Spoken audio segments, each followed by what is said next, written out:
Croeso chi yma i'r Gell ar ddiwrnod newydd. Mae'n dda cael eich cwmni chi.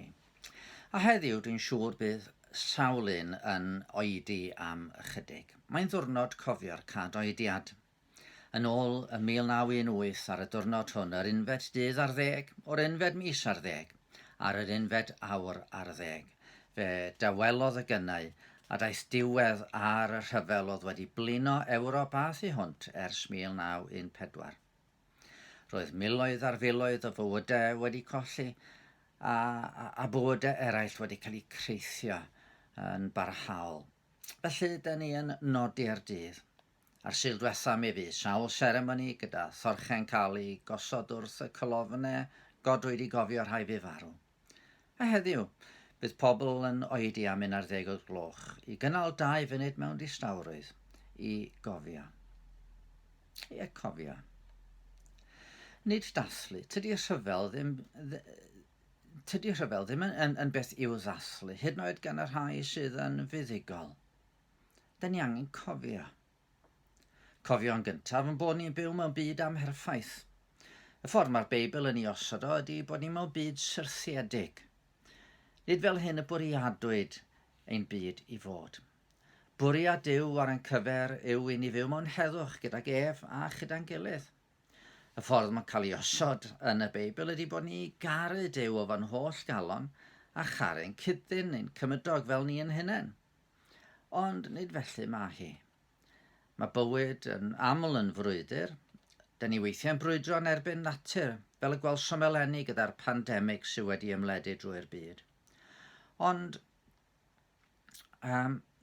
rywsut mae'n fwy poenus yn ydy, yn fwy torcalonus pan da ni'n troi ar yn gilydd. A dyna di hanes dyn. Mi broffwydodd Iesu y byddai rhyfeloedd a sôn am ryfeloedd tra byddai'r byd yma yn bod.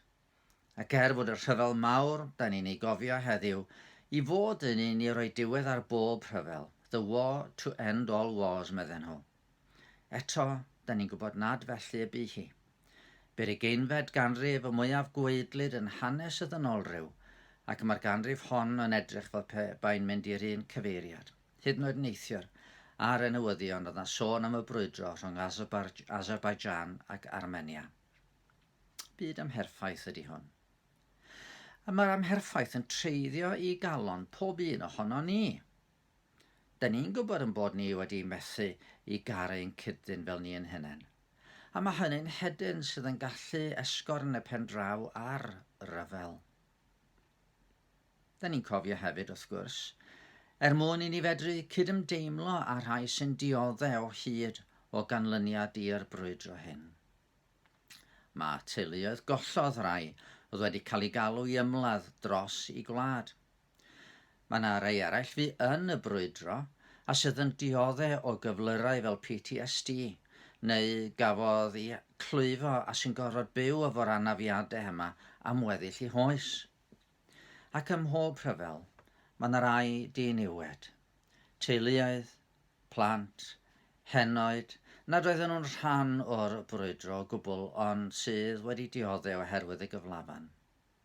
Ac wrth i ni gydymdeimlo efo'r rhain, wrth gwrs, mae rhaid ni wneud mwy na just cydymdeimlo trwy ddeud yn bod ni yn meddwl amdanyn nhw. Rhaid estyn allan atyn nhw i geisio lleddfu i poen a'i gofid. Ac yna, da ni'n cofio, mwyn osgoi gwneud yr un pethau fy'n arwain at ryfel yn y gorffennol. Efallai na tydyn ni'n rhyweddol yn bod ni, bobl gyffredin, yn gallu bod yn achos rhyw frwydro mawr rhwng gwledydd. Ond da ni yn gallu gosod awyrgylch yn y gymdeithas, awyrgylch o heddwch, neu o wrthdaro.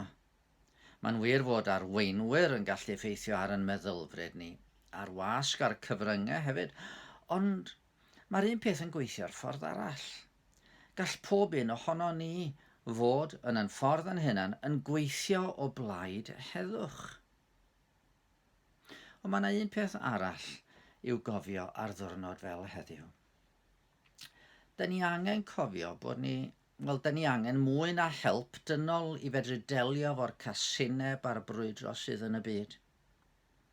Mae'r drwg yn ein calonnau Ac mwyn newid y byd, rhaid yn newid ni. Rhaid fy newid I a chi. Mae'r byd angen gwaredwr, a hynny am fy mod I a chi angen gwaredwr. A diolch I Dduw, fe ddoth yna un I wynebu brwydr yn erbyn holl rygioni ac euogrwydd y ddynolryw, a choncro trwy wendid. Concro trwy roi ei hun yn aberth, concro trwy farw yn ein lle ni. A fe roddwyd a ddewid y bydden ni wrth gredu ynddo fo yn profi ryw newid mawr, newid mewnol, mor fawr fel fod y Beibl yn sôn amdano yn hermau cael calon newydd ac ysbryd newydd o'n mewn. Mae'n ei ddisgrifio fel cael yn geni o'r newydd, neu cael yn gwneud yn greadigaeth newydd.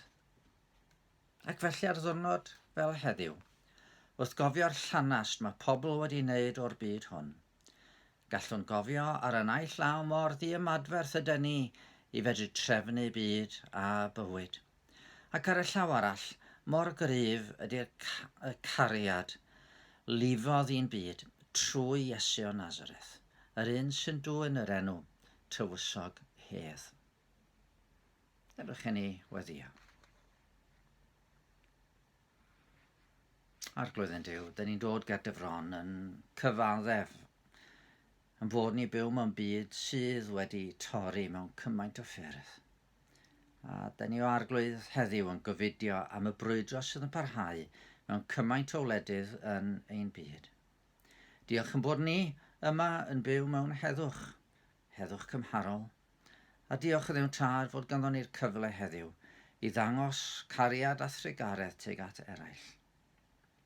A diolch yn fwy na dim o Dduw, yng nghanol yn gwendid ac yng nghanol yn pechod, bod na un sydd wedi dod mwyn delio efo gwraidd yn problem ni. Bod na un ddoth i'r byd I fod yn waredwr, yn dywysog heddwch. Ac wrth I ni edrych ymlaen at y Nadolig a chyfle I gofio I ddod i'r byd, dyn ni'n cofio hefyd am I farw ar y groes drosto ni, ac am yr atgyfodiad gogoneddus y trydydd dydd.